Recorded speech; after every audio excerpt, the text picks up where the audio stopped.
संबित पात्रा ने जो कहा था, अब्दुल जी उसका भी जवाब दीजिएगा। अब शलभ जी ने भी आपसे कुछ सवाल पूछे हैं। उन्होंने कहा कि जम्मू कश्मीर में जो गोलीबारी होती है उसमें जो हमारे नागरिक मारे जाते हैं, तो हम कैसे कह सकते हैं पाकिस्तान दुश्मन नहीं है। दूसरी बात है आतंकवादी जो गतिविधियां होती हैं जिसमें कितने लोगों की जान गई है, हमारे सैनिक जो शहीद हुए, उसके बाद भी पाकिस्तान को आप कैसे कह सकते हैं कि दुश्मन नहीं है।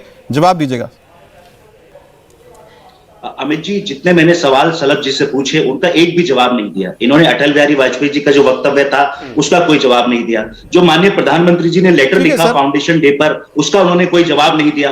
तो सर पॉइंट पे रहते हैं ना, क्योंकि अखिलेश जी ने जो लिखा है उसको लेके बातचीत हो रही है, उस पॉइंट पे रहते हैं। मैं कह रहा हूं, नहीं मैं उन्हीं की बात बता रहा हूं कि पाकिस्तान को भारतीय जनता पार्टी अपना दोस्त मानती है और इसलिए हर चुनाव में उसको लेकर आते हैं। मैं आपको बताऊं कि चीन हमारी जो बाउंड्रीज हैं उन पर एग्रेशन कर रहा है, उन पर कब्जा कर रहा है, लेकिन ये लाल आंखें उनके लिए नहीं दिखाई जाती हैं। तो चीन जो बहुत बड़ा दुश्मन हमारा है, वो हमारी सरहदों में आके गांव बना रहा है, वो हमारी सरहदों में जो है वो कब्जे कर रहा है, लेकिन एक भी बयान जो है माननीय प्रधानमंत्री जी का लाल आंखें दिखाते हुए नहीं आता है। वो चीन का नाम भी नहीं लेते हैं। तो हम कह रहे हैं कि बहुत बड़ा शत्रु चीन है, हमारी जमीनों पे कब्जे हो रहे हैं, हमारे सैनिकों को कहीं ना कहीं जो है वो नुकसान पहुंचाने की कोशिश की जा रही है, गांव बनाए जा रहे हैं हमारी सरहदों में, लेकिन प्रधानमंत्री जी नहीं बोलते हैं। और उसके उल्टे आप देख लीजिए, अचानक पाकिस्तान पहुंच जाते हैं, अचानक पाकिस्तान को लेटर लिख देते हैं। आप ये देखिए कि अभी बहुत बड़ी बड़ी बातें कर रहे थे। मौलाना मसूद अजहर को कांधार कौन लेकर गया? जसवंत सिंह जी लेकर गए माननीय अटल बिहारी वाजपेयी जी की सरकार में। आप कैराना की बात कर रहे हैं, सुरेश राणा क्या है, संगीत सोम क्या है, योगी आदित्यनाथ जी जो आपने कैंडिडेट गोरखपुर से डिक्लेयर किया, उनकी क्रिमिनल हिस्ट्री किससे छुपी हुई है? केशव प्रसाद मौर्य जी की क्रिमिनल हिस्ट्री किससे छुपी हुई है? जमीन कब्जाने के, मकान कब्जाने के आरोप हैं स्वामी प्रसाद मौर्य जी पर। और आपकी सरकार यह है कि कानून का राज नहीं मानती है, संविधान को नहीं मानती है। योगी जी ने खुद अपने केसेस वापस ले लिए, इतिहास में पहली बार हुआ है। दागियों को टिकट आप देते हैं। 2017 में 38% दागी एमएलए भारतीय जनता पार्टी के बनकर आए। ये एडीआर की रिपोर्ट है, एसोसिएशन फॉर डेमोक्रेटिक रिफॉर्म्स की रिपोर्ट है ये। आप इस बार भी उन्हीं सभी लोगों को टिकट दे रहे हैं क्योंकि आपने अभी तक 30 टिकट काटे हैं और बाकी जो 38% जो विधायक दागी विधायक चुनकर आए थे उनको सबको आप दोहराने जा रहे हैं। इसलिए मैं कह रहा हूं कि भारतीय जनता पार्टी के पास कोई आज इशू नहीं है, इसलिए हर इशू को हिंदू मुस्लिम एंगल में कन्वर्ट करना चाहते हैं। आज ये बताएं कि विकास कार्य क्या किया है इन्होंने। ठीक है, जवाब ले लेते हैं। 12% महंगी हो गई। अब्दुल जी जवाब ले लेते हैं। 12% महंगी हो गई है। उत्तर प्रदेश में सबसे महंगी बिजली मिल रही है, इसका जवाब ये दें। ठीक है, जवाब ले लेते हैं। 5 साल लग जाते हैं पूर्वांचल एक्सप्रेस को और फिर भी वो कंप्लीट नहीं होता है, इसका ये जवाब दें। क्यों जो है आज जो है अन्ना पशु से हमारा उत्तर प्रदेश परेशान है, इसका ये जवाब दें। क्यों टैनी मिश्रा का बेटा जो है वो किसानों पर, इनको रोकते तो मैं जवाब दूं। जवाब ठीक है, इनको आपने बहुत ज्यादा सवाल हो जाएंगे, जवाब नहीं मिलेगा। शलभ जी देखिए, जिन्होंने उत्तर प्रदेश को बिजली फ्री रखा, केवल 4 जिलों में बिजली आती थी, उसके अलावा 7 घंटे 6 घंटे बिजली आती थी, वो आज बिजली के मुद्दे पर जब पूछते हैं तो उत्तर प्रदेश की जनता इन पर हंसती है। पाकिस्तान को कौन लेकर आया? मैं तो पूछ रहा हूं ना। आज अखबार पढ़िए, लगता है अभी अब्दुल हफीज साहब ने अखबार पढ़ा नहीं है।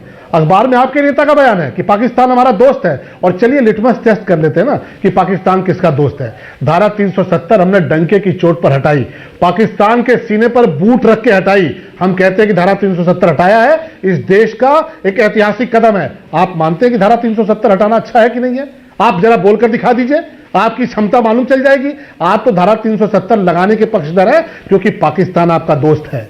आप लगातार जब हम आतंकवादियों को मारते हैं, आतंकवादियों को हमारे वीर जवान मार के ढेर करते हैं, तो आतंकवादियों को मुकदमे कौन वापस लेता है? नहीं, जवाब लीजिए, जवाब लीजिए पहले, इनको रोकिए पहले, बीच में जवाब दीजिए। अच्छा अब्दुल जी सुन लीजिए, फिर आपको मौका मिलेगा। सिर्फ 2 ही लोग हैं, उसका आप जवाब दे दीजिए। अब्दुल जी सिर्फ 2 ही लोग हैं, सुन लीजिए, फिर आपको भी मौका मिलेगा।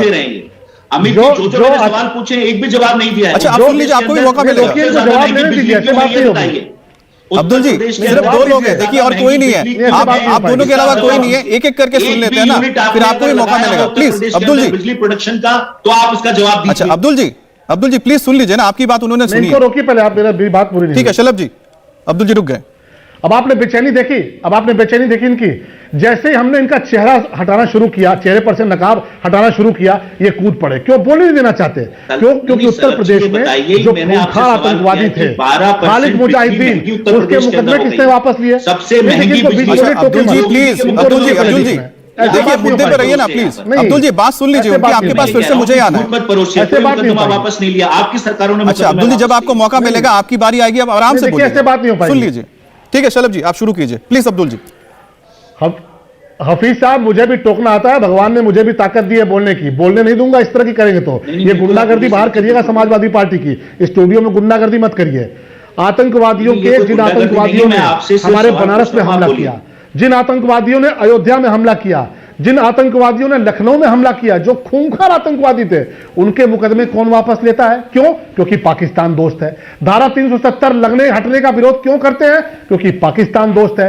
जिन आतंकवादियों को ढेर करने वाले ब्रिजलाल जो डीजीपी थे, विक्रम सिंह, उनके खिलाफ 302 का मुकदमा लिख दिया गया। जो राष्ट्रभक्त लोग हैं, जिन्होंने आतंकवादियों के खिलाफ कार्रवाई की, उनके खिलाफ 302 का मुकदमा। आतंकवादियों के मुकदमे वापस क्यों? क्योंकि पाकिस्तान दोस्त है। तो इनका चेहरा उजागर हो चुका है और इनको पता है कि ये जब जनता के बीच जाते हैं वोट मांगने, तो लोग कहते हैं कि तुम वही सपा हो ना जिसके राज में भ्रष्टाचार था, तुम वही सपा हो जिसके राज में इत्र वाला वित्र थे, तुम वही सपा हो जिसके राज में दंगे हुए 400 दंगे, तुम वही सपा हो जिसके राज में गुंडागर्दी होती थी। तो अब मुद्दा कुछ बचा नहीं है। तो आज एक प्रायोजित इंटरव्यू छपवाया गया कि पाकिस्तान हमारा दोस्त है, चाइना हमारा दुश्मन है। अरे आप जब चाइना पर सवाल उठाते हैं और चाइना को लेकर इस तरह की बातें करते हैं, तो जरा उन जवानों के बारे में सोचिए जो गलवान घाटी में खुद को कुर्बान करके, जिन्होंने इस देश की मिट्टी को एक एक इंच को बचाया है। और आप अंतर्राष्ट्रीय स्तर पर भारत का मजाक बनाने का प्रयास करते हैं। आज आपके जो पूर्व मुख्यमंत्री हैं, उनके बयान से अंतर्राष्ट्रीय स्तर पर भारत की छवि को असर क्या पड़ा होगा, आपने कभी सोचा? लेकिन केवल चुनाव में अपने आप को बचाए रखने के लिए। क्यों? क्योंकि आपके पास विकास का मुद्दा नहीं है, आपके पास इंफ्रास्ट्रक्चर का मुद्दा नहीं है। आपने 6 घंटे बिजली दी, केवल सैफई में बिजली आती थी, रामपुर में बिजली आती थी आजम खान के लिए, बाकी बिजली नहीं आती थी। 400 दंगे होते थे, जाटों की हत्याएं होती थी दंगों में दलितों की हत्याएं होती थी, दंगों में व्यवसायियों की हत्याएं होती थी, कैराना से पलायन होता था। और आप उस वक्त किसके साथ खड़े थे? पलायन कराने वाले नाहिद हसन के साथ, जिसको आपने टिकट दिया है। नाहिद हसन आपको महापुरुष लगते हैं। समाजवादी पार्टी ने अपनी वेबसाइट पर लिखा है कि ठीक है, नाहिद हसन के खिलाफ मुकदमे हैं, तो क्या हुआ? उनकी सोशल वर्क बहुत करते हैं। तो नाहिद हसन जैसे लोग आपके ब्रांड एम्बेसडर हैं। आज अगर याकूब मेमन जिंदा होता तो वो भी आपका ब्रांड एम्बेसडर होता। आज अगर कसाब जिंदा होता, वो भी आपका ब्रांड एम्बेसडर होता। और इसीलिए पाकिस्तान आपको दोस्त नजर आता है। आप पाकिस्तान के मुद्दे पर चुनाव लड़ेंगे, आपका मुकाबला करेंगे, आप पाकिस्तान के मुद्दे पर इस प्रदेश में हार कर जाएंगे। जी। इंडिया टीवी हर वक्त हर जगह डाउनलोड करने के लिए सर्च करें India TV news Google play store या ऐप स्टोर पर।